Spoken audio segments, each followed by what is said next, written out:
S'il vous plaît. Arnaud Duranton, sous-préfet chargé de la cohésion sociale, du travail et de la politique de la ville. Alors qu'est-ce que le CDDF et pourquoi une réunion sur ce thème?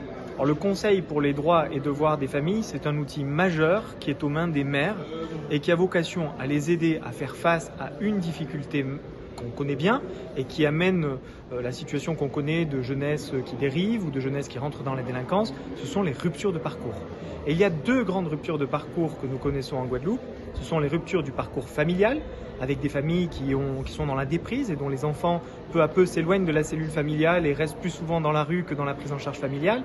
Et puis, il y a la rupture dans le parcours scolaire, qui est aussi une véritable problématique parce que les enfants qui entrent dans l'absentéisme ou dans le décrochage scolaire vont ensuite avoir beaucoup plus de mal à regagner un parcours de formation normale et à s'insérer pleinement dans la vie.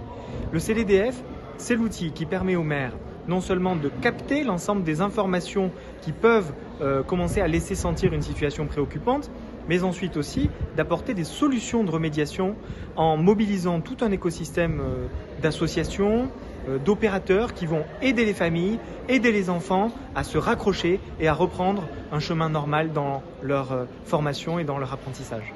Alors on l'a vu, les maires disaient que cela va demander beaucoup d'aide justement. Est-ce que l'État pourra leur venir en aide justement par rapport à la mise en place de ce CDDF? Alors l'État est naturellement résolu à aider les maires pour construire leur CDDF. C'est la raison pour laquelle nous avons construit, c'est un outil unique, un guide à destination des élus pour les aider à construire leur conseil des droits et devoirs des familles.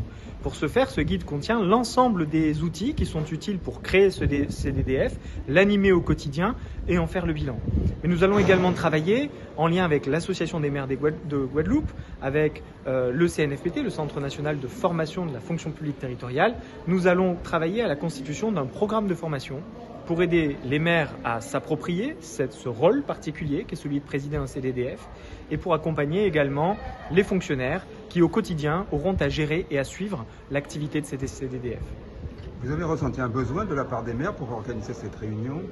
Alors, on a surtout constaté qu'en Guadeloupe, moins de 50% des communes se sont dotées d'un CDDF et que lorsque celui-ci existe, il n'est pas toujours suffisamment actif pour produire ses effets.